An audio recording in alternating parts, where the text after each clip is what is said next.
Maka ini Abu Saleh Dzakwan As-Samman akbar wa a'lam daripada Abu Saleh yang kedua ini. Abu Saleh Badam adalah yang kedua ini. Maka dia namanya Abu Saleh, masyhur dengan Badam atau Badan. Maka dia rawi yang dhaif.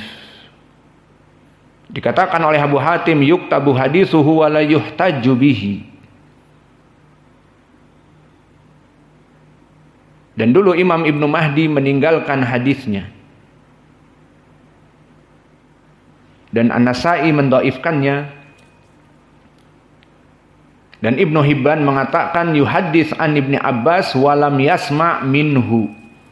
Maka di sini sanadnya selain dhaif juga terputus.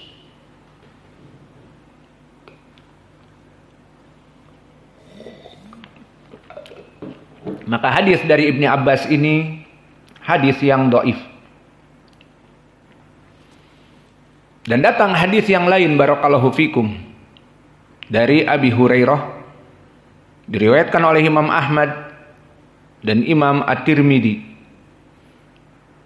dengan lafaz la'ana Rasulullah sallallahu alaihi wa ala alihi wasallam zawaratil kubur. Qala At-Tirmidzi hada haditsun hasanun sahih. Dihukumi oleh At-Tirmidzi hadis hasan, namun lafadznya sepotong saja tadi.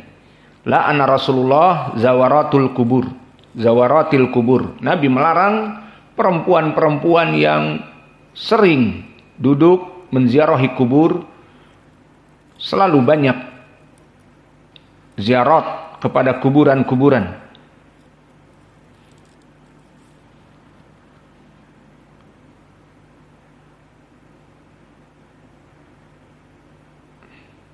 Maka ini pun sanadnya dhaif. Karena di sanadnya ada Umar ibni Abi Salamah, ibni Abdurrahman ibni Auf. Umar ibnu Abi Salamah, ibni Abdurrahman ibni Auf. Maka disebutkan oleh Ibnu Sa'ad, laisa yuhtaju bi hadithihi.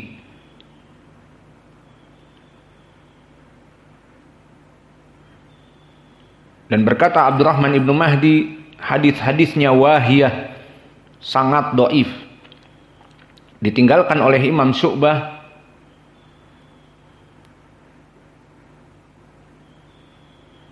Dan datang jalan yang ketiga dari Hasan ibnu Thabit, diriwayatkan oleh Imam Ahmad dan yang lainnya dengan lafaz la'ana Rasulullah sallallahu alaihi wasallam zawaratil kubur. Dan ini pun datang dari Hasan ibnu Thabit, sanadnya dhaif. Di sanadnya ada Abdurrahman ibnu Bahman dan juga ada Abdurrahman ibnu Hasan ibnu Thabit, keduanya majhulan.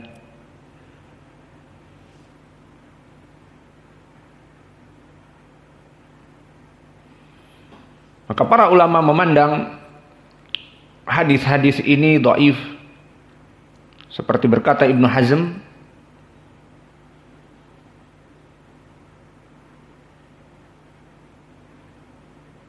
bahwa larangan dari para perempuan untuk menziarahi kubur dhaif, baik mursal seperti tadi, ataupun rawi-rawinya majhul, atau rawi-rawi yang tidak boleh diambil padanya, yang tidak dibutuhkan padanya.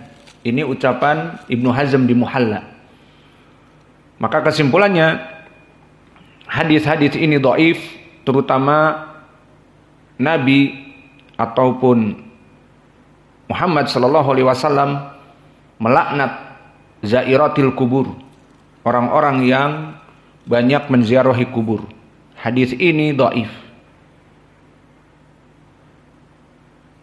Lalu kalau begitu boleh apa tidak kita menziarahi kubur orang tua kita dan yang menziarahinya kakak-kakak kita, istri-istri kita? Kan tadi dilaknat.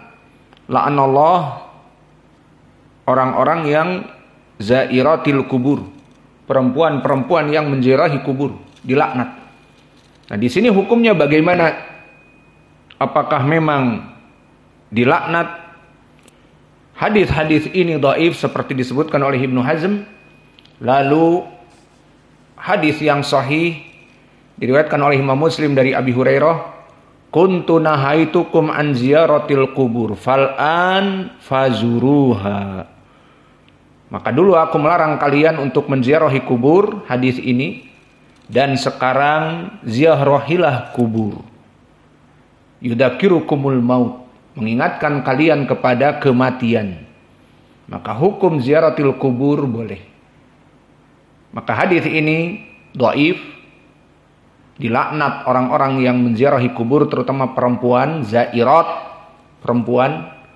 Maka hadis ini dhaif, namun hukum menziarahi kubur boleh.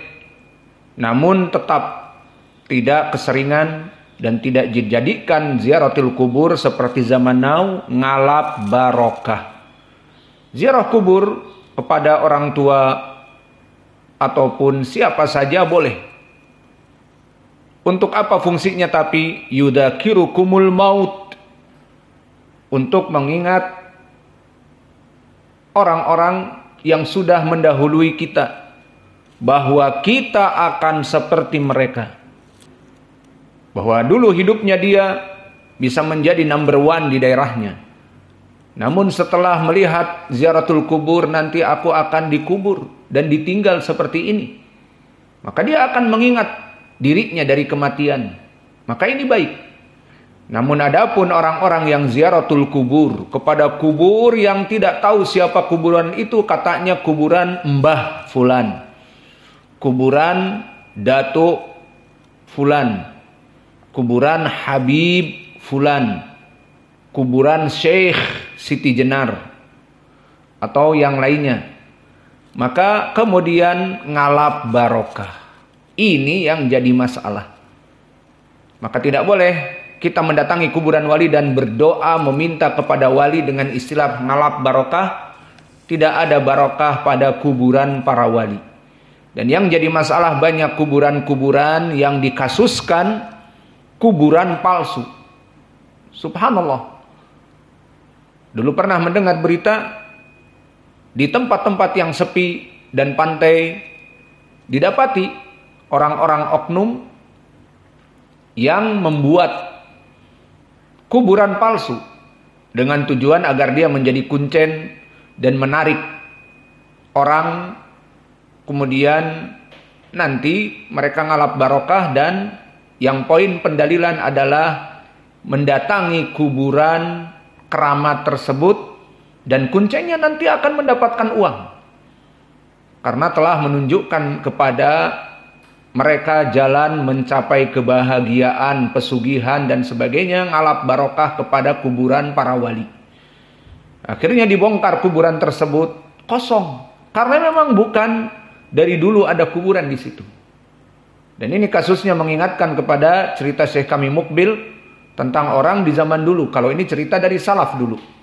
Syekh Mukbil menceritakan bahwa dulu orang-orang yang penuh keyakinan seperti ini, di malam hari, mungkin malam tengah malam, melihat di mereka hidup di lembah, ada di atas bukit tersebut cahaya malam-malam yang gelap pekat, tidak ada listrik. Zaman dulu di Arab tidak ada listrik, dan mereka di Arab itu cuacanya cerah, tidak mendung, sehingga terlihat cahaya dan sebagainya. Kebetulan mereka di lembah dan cahaya itu berada di bukit sehingga tinggi.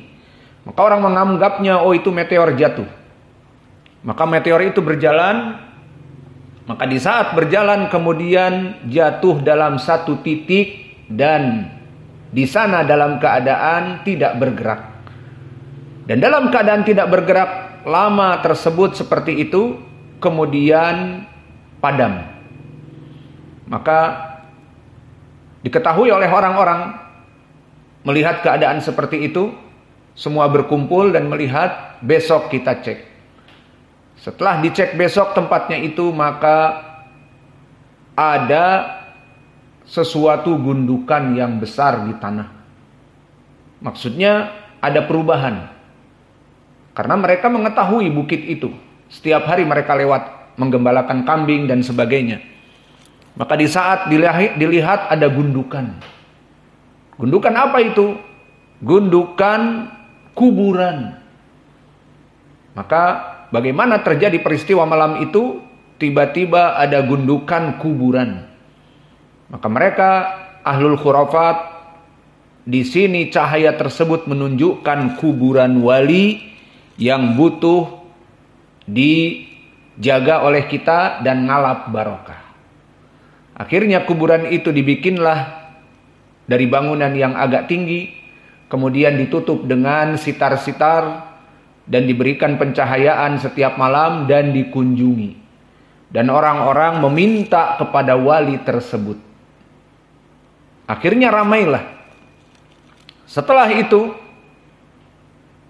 waktu bergulir, orang-orang memuliakan kuburan tersebut. Maka setelah beberapa waktu, datanglah seseorang mendatangi kuburan tersebut. Maka dia kaget dan heran. Orang-orang beriktikaf dan juga bertawaf di kuburan tersebut. Maka orang ini mengatakan, dan orang ini tidak sembarangan orang, dia mengetahui keadaan semuanya. Apa yang kalian lakukan di sini? Siapa ini yang diangkat kuburannya, dibangun kembali, kemudian ada penutup, dan orang pada iktikaf dan meminta ngalap barokah? Ini adalah kuburan Syekh Fulan, Wali Fulan, Maulana Fulan, bla bla bla. Maka orang ini tahu keadaan. Dikatakan, Masya Allah, kuburan ini adalah kuburan keledaiku dulu. Jadi waktu malam-malam dulu itu, dia melaksanakan perjalanan. Dia bilang, aku melaksanakan perjalanan melewati bukit ini untuk mencapai desa seberang sana. Namun di saat aku membawa dan jalan terjal, keledaiku terkilir dan langsung mati. Maka aku berhenti di titik itu, maksudnya untuk menguburkan keledai ini. Maka dikuburkan keledainya dan ada gundukan batu untuk membedakan ini kuburan dan agar tidak bau. Maka duduklah lama untuk menggali kuburan dan menyusun batu. Kemudian setelah itu aku berangkat kembali.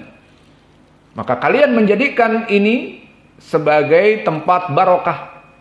Maka ini adalah kuburan Syekh Keledai, Syekhul Himar.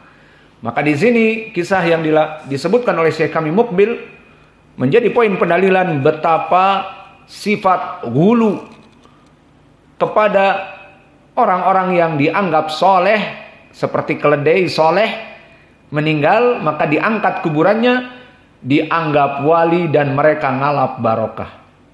Maka orang ini mengatakan, kalian ngalap barokah kepada wali himar, keledainya wali. Maka himar dijadikan wali dan disembah selain Allah. Iya dan billah. Sampai seperti itu kebodohan yang ada di zaman pada saat itu. Maka inilah yang bisa kita berikan kesimpulannya. Bab ini menunjukkan tentang bagaimana orang-orang yang gulu kepada kuburan orang-orang yang soleh menyebabkan mereka membuat ausanan tu'badu min dunillah. Mereka menjadikan kuburan-kuburan itu wasan, peribadatan kepada selain Allah. Dan tadi juga kisah terakhir bagaimana kuburan keledai yang dianggap oleh mereka keramat dan dijadikan sebagai kuburan para wali soleh, dan mereka tidak tahu siapa yang dikubur. Maka orang yang menguburnya mengetahui itu adalah keledai saya. Maka kalian meminta kepada Syekh Keledai, Habib Keledai, dan seterusnya. Maka ini menunjukkan betapa bahayanya dari gulu kepada orang-orang yang soleh yang meninggal, Maka semua kuburan dijadikan ngalap barokah. Ternyata kuburan keledai pun bisa disembah. Karena sifat tadi. Sifat gulu kepada kuburan orang-orang soleh. Maka kita cukupkan di sini. Wa naktafi ilahuna wa